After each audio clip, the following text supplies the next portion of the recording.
Now, the birth of Jesus Christ took place in this way. When his mother Mary had been betrothed to Joseph before they came together, she was found to be with child from the Holy Spirit. And her husband Joseph, being a just man and unwilling to put her to shame, resolved to divorce her quietly. But as he considered these things, behold, an angel of the Lord appeared to him in a dream, saying, Joseph, son of David, do not be afraid to take Mary as your wife, for that which is conceived in her is from the Holy Spirit.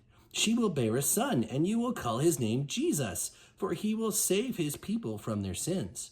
All this took place to fulfill what the Lord had spoken by the prophet. Behold, the virgin shall conceive and bear a son, and they shall call his name Emmanuel, which means God with us.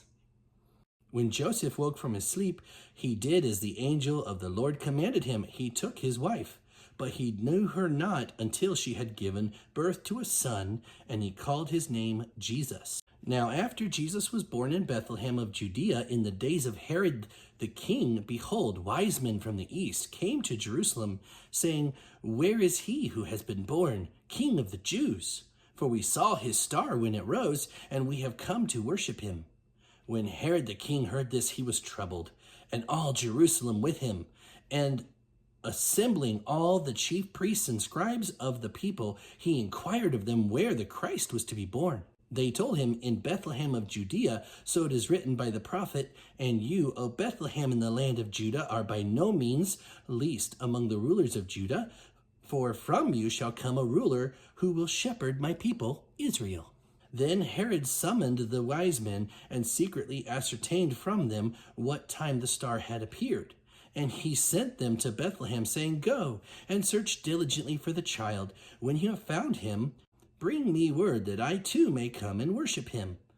After listening to the king, they went on their way, and behold, the star that they had seen when it rose went before them until it came to rest over the place where the child was. When they saw the star, they rejoiced exceedingly with great joy. And going into the house, they saw the child with Mary, his mother, and they fell down and worshipped him. Then, opening their treasures, they offered him gifts, gold, frankincense, and myrrh.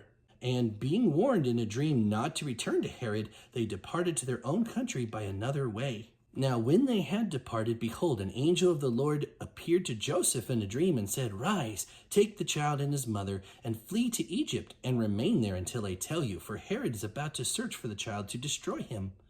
And he rose and took the child and his mother by night, and departed to Egypt, and remained there until the death of Herod. This was to fulfill what the Lord had spoken by the prophet, Out of Egypt I called my son.